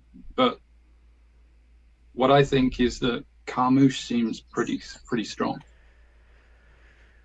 Yeah, it's definitely a very interesting one, and should be exciting to see how it plays out. So when that maybe happens, since it's not official, but maybe that's the way it's looking. So we will have to wait and see. But what is also exciting, though, Kana, is I saw recently. I don't know if it was on New Year's or some point recently. I know you shared a picture with Hoist Gracie, so I know you got to meet him, and I just wanted to ask, like, how cool was it meeting a legend and pioneer?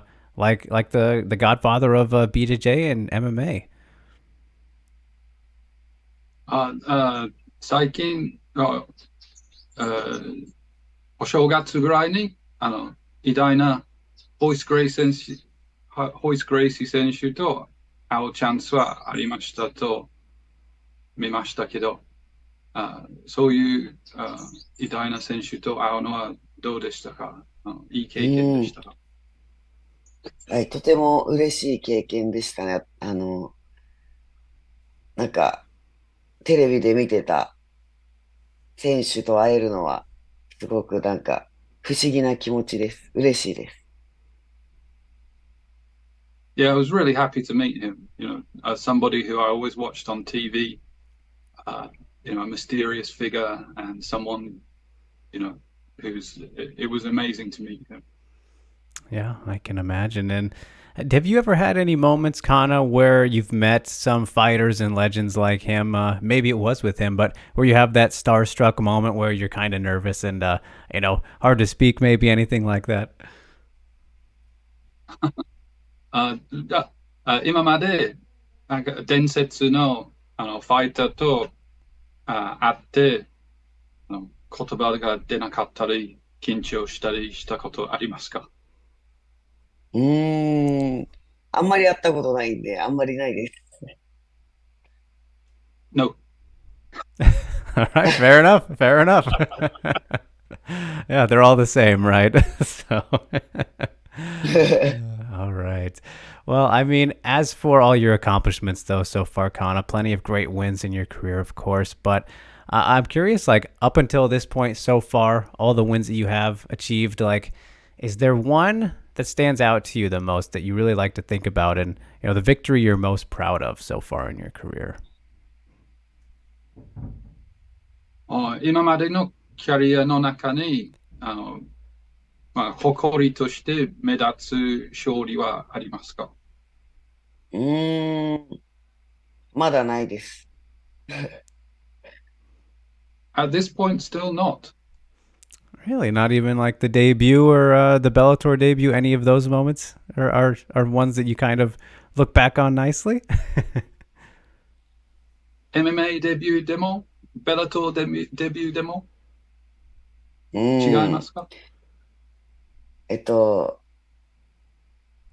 試合で勝つのは嬉しいんですけど、まだチャンピオンになってないので、まだです。Winning a fight's a good feeling, but I'm trying to be champion. So until I'm champion, I don't think I can get that feeling.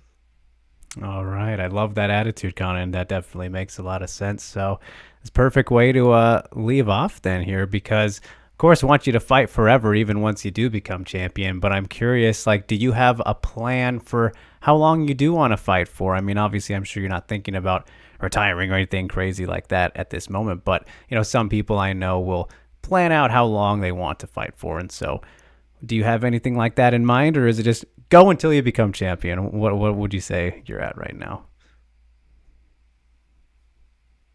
キャリアはまだまだ長いと思いますけど、そういうプランはありますか？例えば、あと5年やりたいとか、チャンピオンまでやりたいとか。キャリアのプランは、まだ全然考えてないんですけど、とりあえずは、ベラトールのベルトチャンピオンになることを目指してやって、その後にはまた考えます。I'm not thinking about the length of my career. I'm just thinking about becoming Bellator champion. And after that, we'll see. Perfect answer. Yeah, definitely try to put you on the spot there. But that makes plenty of sense as well, Kana. So appreciate it indeed. But all right. Well, I appreciate you as well, always taking the time, Kana. I don't want to keep you any longer here, especially as the voice is not at 100%. So I appreciate you even more for taking the time when it is a little sore. But wishing you the best of luck, of course, with everything upcoming, with the fight and all that. Always watching, tuning in. And so just thank you so much for taking the time. Big arigato gozaimasu. And always wishing you the best, Kana. It's always a pleasure getting to catch up. はい。体調が悪くないので、喋りすぎちゃったんで、はい。大丈夫です。ありがとうございました。Thank you very much. Yes, of course. I'm feeling good. My voice isn't coming out, but I'm feeling really good. So no problem. All right, Shingo, we are back at it. Community questions. Once again, we skipped out on last time, but unintentionally, so we got plenty here for us today, which good fun as Ryzen 43 is coming up here in just a matter of days at this point. So let's get into it here, starting off with Jay Wolf, who asks us, given the enormous success and how incredible the Landmark 5 Cage event was from the opening ceremony on, when is the next awesome Landmark Cage Series event going to be? That's a good question. I'm not entitled to answer that right now, but I'm pretty sure, I mean, outside of the Bellator event happening this summer, I'm pretty sure we'll have another caged event sometime this year. Of course. And for that, I mean, that's only going to be for the Bellator stuff anyway, right? I mean, the cage? Yeah. Well, I guess the card's not fully finalized yet, right? So who knows? We'll see. Well, the Bellator portion is. The Bellator portion is, and then the Ryzen portion we're going to be announcing tomorrow. So I guess we can discuss about it. Ooh, all right. Yeah, I mean, because that'll be those will be out by the time that this drops. So, what do we got, Shingo? What's coming? What's cooking? So let me see. Is it a lot? Is it finishing it up? No, we have 4 fights. Okay. We have 4 fights, and they are Seika Izawa versus Claire Lopez for the Super Atomweight title. Ooh, all right. Love that one. And Takizawa versus Ota at Bantamweight.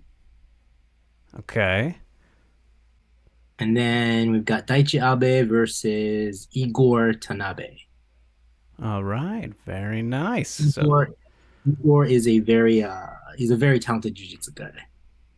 All right. Yeah, well, all right. Obviously, the title fight stands out to me there, and I was kind of not sure when we'd see Seika back because she just had her wedding this past weekend, right?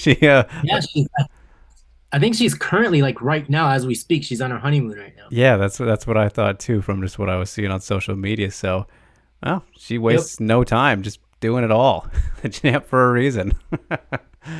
All right, so that is very exciting. Good stuff there. And how many more can we expect to be added after that then? It's got to be pretty close, right? Because that's around 10 with those 4, right? If I'm off the top of my head. Yeah, here. I mean, Bellator has 5. Yeah. So we've got 2 already, and then plus 4, that's 6. That's 11 for the day. So maybe 2 or 3 more. Okay. Cool. Yeah. All right, good stuff. That will definitely be very fun. And I guess that's a good springboard from Jay Wolf here as his next question is, I need some info, please, on the Grand Prix and Pac-Man Manny Pacquiao. Of course, it's already June. The year is half over, and I need at least 1 Grand Prix. That's what he says. Grand Prix. Yeah. Probably not this year, right, at this point? I mean, because it seems like you like to do them throughout the year, typically. Yeah.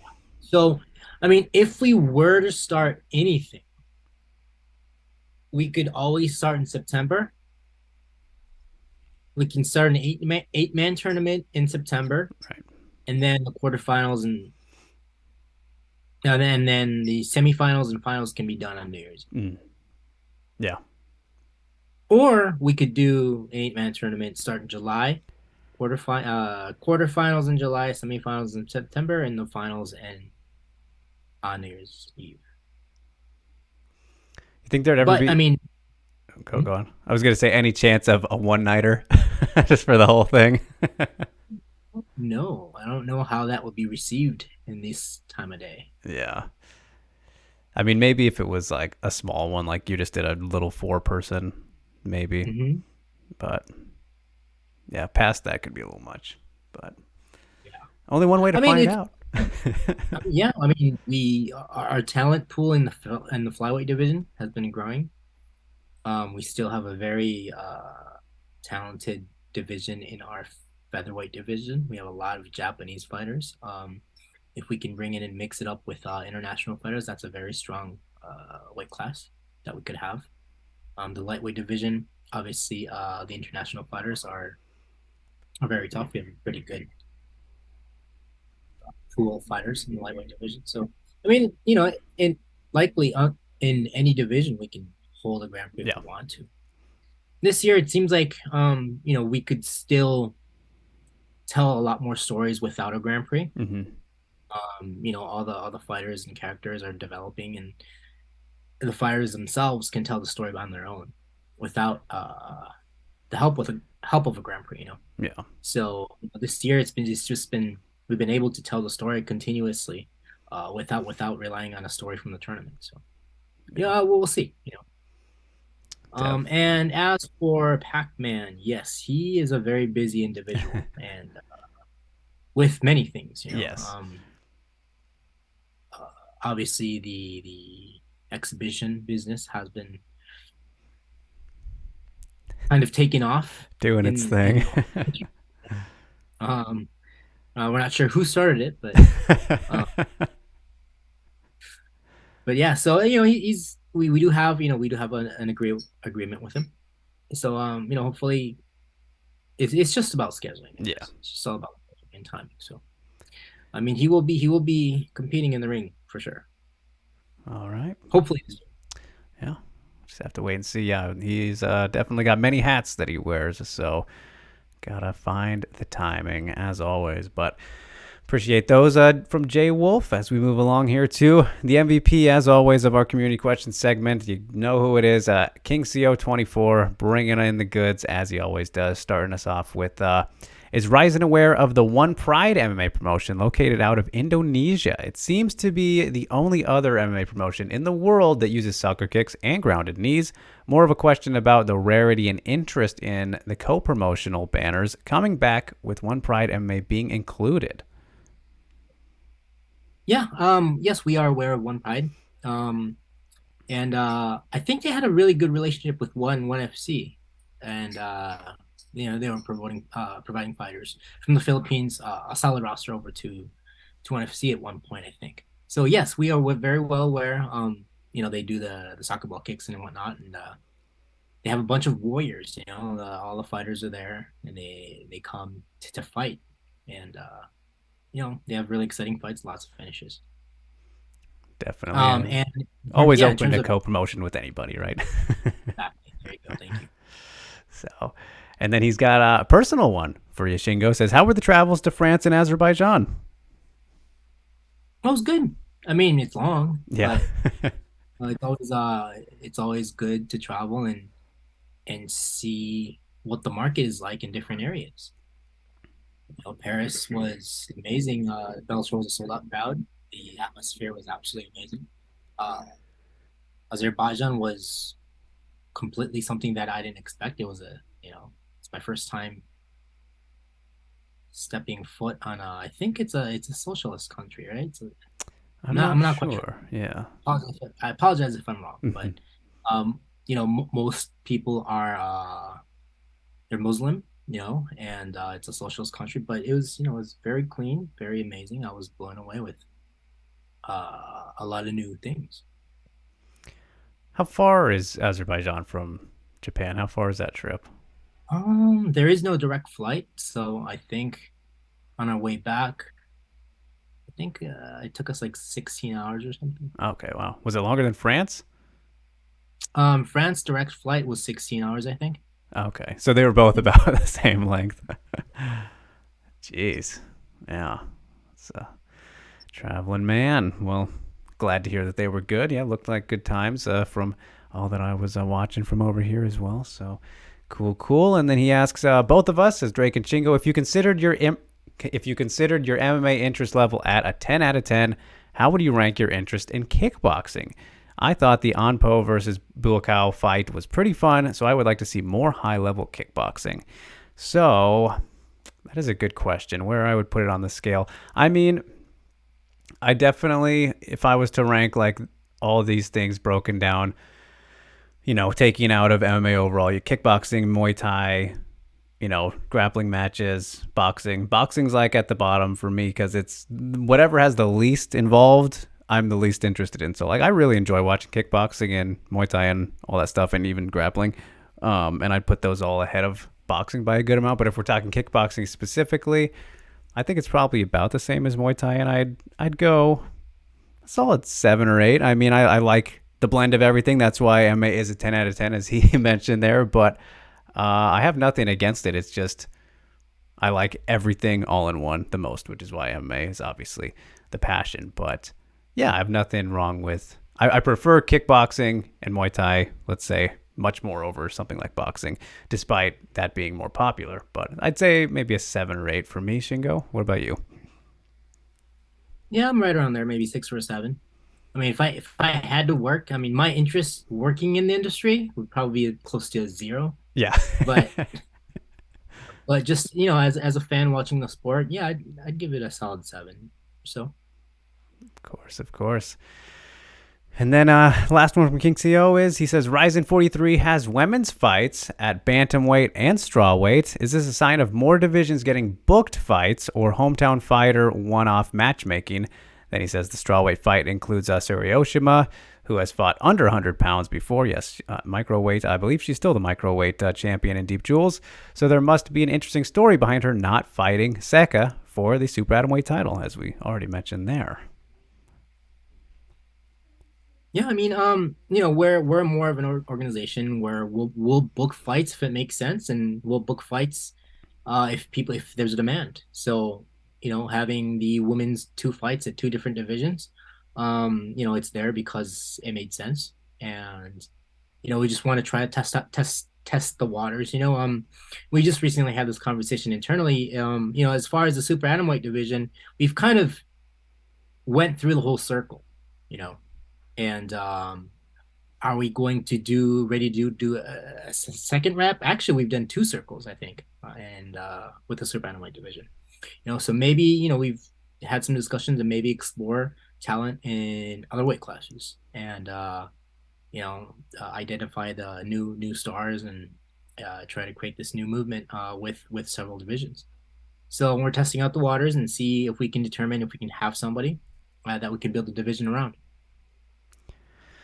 So is there a story with the Oshima fight, though? Specifically, I'm going to put you on the spot, Shingo, because, yeah, she is obviously one of the tinier fighters on the planet, just being able to be, the microweight champion and then the atomweight champion in Deep Jewels. And I think this will probably be her first strawweight fight. I don't think she's fought above, 108 before.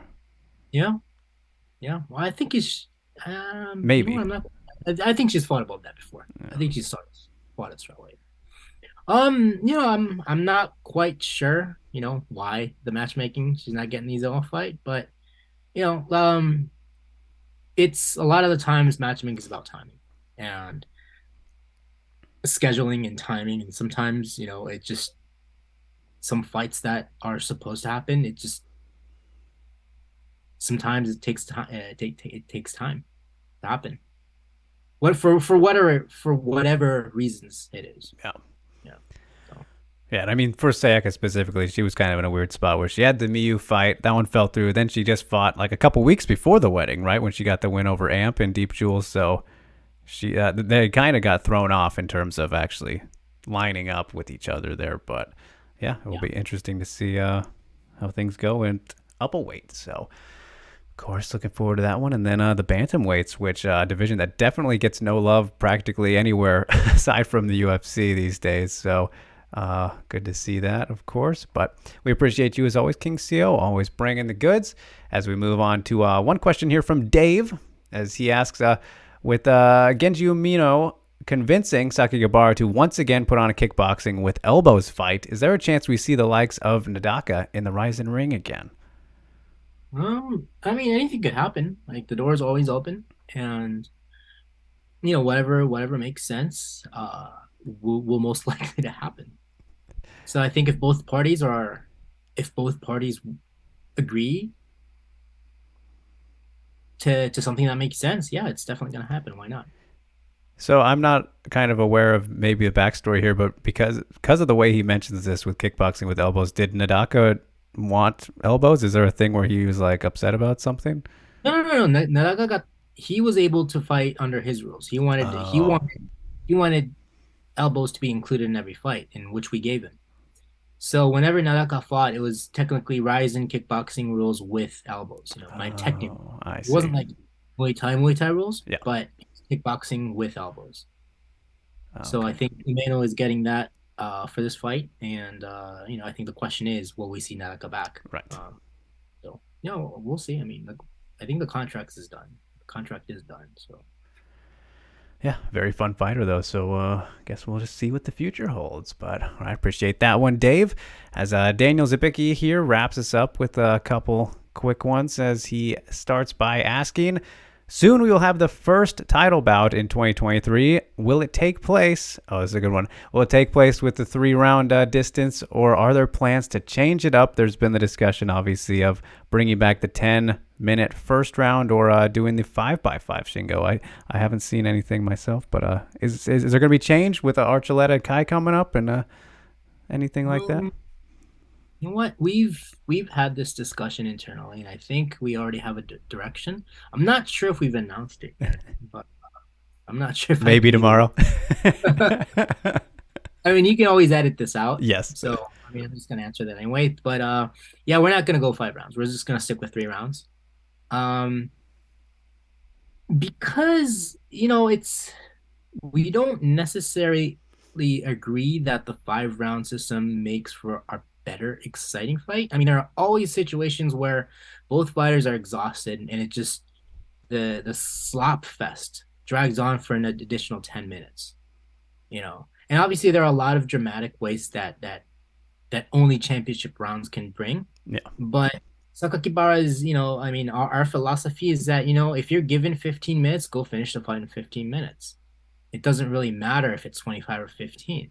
You're going to go in there to finish the fight, to win by a finish. If you shouldn't need 25 minutes if you're going to win there and go in there to finish. So, we don't really understand the concept of the championship rounds. I mean, yes, it makes for an exciting fight if everything works out right. Yeah. But, if you have the mentality of like, I only have 15 minutes and I have to finish in 15 then use minutes, it all. You're going to go out there and spend all the energy that you have in 15 minutes. Yeah. So, I mean, that's that's our argument. And I guess we're okay with it. I mean, we've had discussions where maybe we should make it okay if both fighters agree to 10 minutes, 10 5-5s. Because we used to have 10 5-5s, and it's still in the rule books, right? We do still allow 10 5-5s. But the thing is, if we do that for a title fight, the next title fight is going to have to be under the same rules. Right. It just can't be, okay, 5 rounds for this one, 3 rounds for this title fight. I mean, the title fight has to be defined as under the same conditions. Yeah. So, I mean, Ryzen is very free in a way. But because of that freeness, we kind of tend to get all over the place. Yeah. But it's just very important. We believe it's very important to have that, somewhat of a consistency. Mm-hmm. So, we have discussed 10-5s and 10-5-5s, and sometime down the line, if both fighters really want it, we can probably allow it. But for title fights, I think we're gonna stick with 3 rounds for now. The reason is because if you're given 15 minutes to finish the fight, you shouldn't be asking for 10 more minutes. Right. Okay. So. That makes sense. What do you think would be more likely though? Would be the 10 5-5 rather than 5-5s? Well, if we were going to continue to do this with Bellator, it's going to be most likely to 5-5. Right. 10-5 is just. I mean, it's unique. It's throwback. But and it's not for everybody. Yeah. I mean, it's going to be hard to have a 10-minute, 5-minute round for a title fight. Yeah. And we can probably do it for super fights. Yeah. Right. It'd be fun. Yeah. So it'll also be hard for judging too, because we've had this debate with JMOC, and how would you if we were to do a title fight with 10-5-5s, would you be able to incorporate the total must system? And they're like, dude, that'd be really hard. Kind of outbalances things. Yeah, they're like, I mean, it'd be very hard, and it won't be as accurate and convincing. It's just gonna be like the feeling, right? Mm-hmm. It's kind of like, okay, who won? Well, kind of. I think this guy won, right? If you do a total must for 10-5, or even 5-5s. Yeah. Even if five rounds was something in Ryzen, we would have to change the judging system because it wouldn't be consistent. Yeah. So there's a lot more that goes into it than I guess people realize. Oh yeah, there's a lot more that goes into just one decision. Like we're not like idiots. We do discuss. We do think before we stuff. So, yeah, there's just a lot of things that ties up into one department. You want to change this, and it affects the whole living beast. Yeah. Like the event is the ecosystem. Correct. So you want to change one thing, it affects everything. Yeah, definitely. So, yeah. We will see, I guess. But as we move along, Daniel also asks, any further plans about some event abroad besides Hawaii? He says Korea or Thailand. You've been with Sakigabara in Azerbaijan too, which that one I think has been the most likely and discussed a little bit internally, right? Yeah, I mean, we're still working on dates with Hawaii. I think most likely next year. The arena renovation, right? And Azerbaijan, as you mentioned, we did meet with some people over there, and there's a big chance that we could go over there and put on a Ryzen show. So as of right now, it's those two that are active at this moment. But if there's any opportunities that make sense, we are definitely interested in doing international events. All right, good to hear. And then here's one that we've surprisingly never talked about, Shingo. Out of all the episodes, nearly 30 Broadened Horizons now, we've never had this question or even talked about it. But Daniel asking, any plans about official rankings?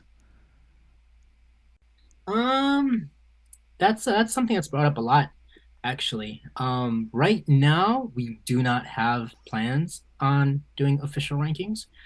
Because like we said, we are very how we do our matchmaking. It's very unique compared to others. Because we put together fights that people want to see. Mm-hmm. We tell the story, and we put the story together where most fans want to see. So it's like we can't really.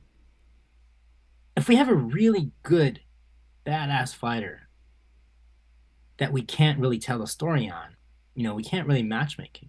Mm-hmm. Because if it's rankings, it's easy. It's easier to follow. It's easier to understand. The champion ranking 1, 2, 3, 4, 5, 6, 7, 8, 9, 10. But sometimes sometimes ranking is the only story there. Yeah. Right. So it's hard for like the casual fans to get emotionally attached because number 3 is fighting number 5.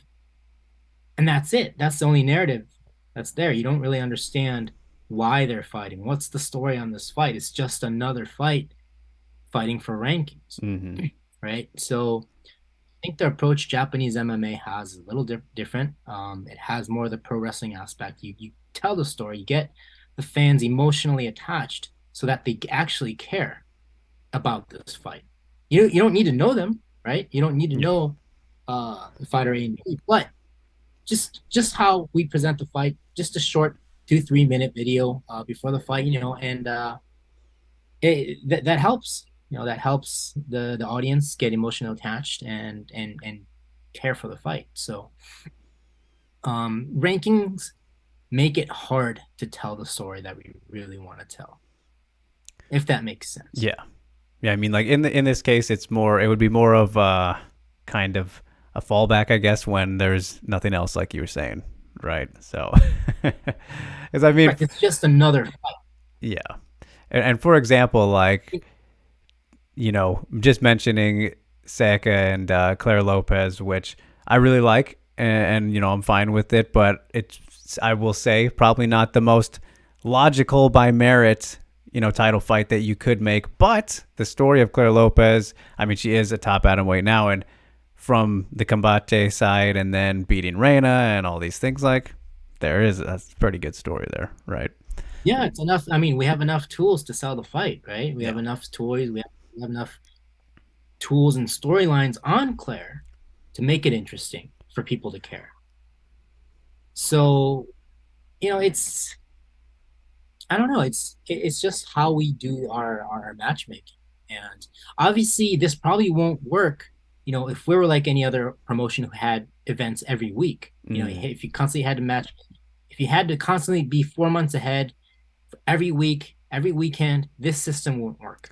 You won't have enough time to tell the story because you have events. You're too busy running events. You're just too busy of executing the fights. You don't have enough time to tell the story. You don't have enough time to tell the story and build the anticipation for people to care about the story. It just becomes another fight. And I think that's which a lot of people aren't liking these days. Correct. It's just, it's just something just to get by the contracts. There's no there's no emotions, there's no feelings, there's no love from the creator's end. Like we are the creator's end, right? Sakaki Bar is a creator. Like we're part of that creator's team. We don't feel any emotions from the content. Mm-hmm. I don't know. It's just my personal opinion. But like we put a lot of thought and effort and love into what we make. So yeah. I mean, well, and that's why sometimes gets in the way for that of it. Yeah, it comes through though. And I was going to say that's why the production value and all that stuff is, the best out there. So it all shines through. But speaking of that and other places that have some pretty good production value and whatnot, Daniel asks, is the fact that Europe has 4 large and popular organizations causes that it's more, does it make it more difficult to sign European fighters, excluding Russians, he puts? So obviously your KSWs and I'm sure Cage Warriors and promotions like that is what he's thinking. If it makes it harder. Well, not really. I mean, when you look in Europe, I think Europe is still, like, there's a lot of undiscovered talent over there in Europe. Obviously that area, the area where the Dagestan area, mm-hmm. There's still a lot of like tough undiscovered talent. They're like, I was in Azerbaijan, and they only have 2 MMA schools in that country. That's crazy. 2 MMA. Yeah, they only have 2 MMA gyms and training right next to the national judo training facility. And like these guys over there in that region, like they are tough. just watching a training session, like, you've got these nobodies who are just absolutely killing it. And yeah, it's scary when you think about it. Like these tough guys all over the place in that region. Yeah. So yeah, I mean, to answer the question, it really hasn't been a problem. I mean, with our rate too. Like we rarely introduce new international fighters these days. It'd be lucky if we'd be introducing maybe 4 or 5 a year. So right now for us, the international talent is still a slow process. So for us, it's not too inconvenient. Yeah, we can always, we have that approach where we can always ask. Yeah, see if just a matter of necessity. Correct. So. Yes, a lot of things going on, though, over in Europe these days. KSW did have that big Coliseum show a couple weeks ago. It was crazy to see that one. But, yeah, all right. So Daniel's going to close us out here with the last one. And he's asking, is there any interest from foreign domestic TV stations to broadcast Rizin on a regular basis? You mean regular basis mean like every show? I would assume so. Yeah, it doesn't say specifically. Yeah, there's definitely interest, and there are places where they want our content in their country. All right, there we go. So slowly, we can start expanding, hopefully. Yes, and that's always complicated negotiations as well, right? When it comes to TV stuff and streaming and all that. Where would you rank that, Shingo, amongst like the toughest things to kind of sort out? I mean, it's not that tough. I mean, if you're working with content like Horizon, I mean, it depends on it pretty much depends on what kind of content you're working. And the company that owns it is just, Yeah. it's just different, right? So you always have your just different business ways to sell the content, right? Bellator doesn't do pay-per-view, UFC does pay-per-view, and they do subscriptions and whatnot. So we've recently got into the pay-per-view business, and we're just recently seeing how lucrative it can be. So all right, well, there we have it. So that concludes the community questions for this episode. Appreciate everybody so much for commenting and getting them in. I feel like we're growing and growing by the episode. And yes, these were a little bit late, but I told you I'd get them in for you guys. So appreciate you asking and tuning in and supporting and all that stuff. As always, hope you enjoyed the episode. Another great one.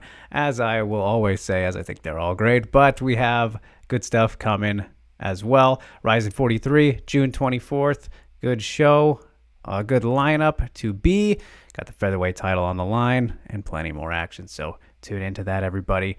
And tune in for us next time when we get back with Broadened Horizon episode 29. We're getting close to the 30 mark, Shingo. My goodness. How about that? So until then, everybody, thank you so much. And we will see you next time.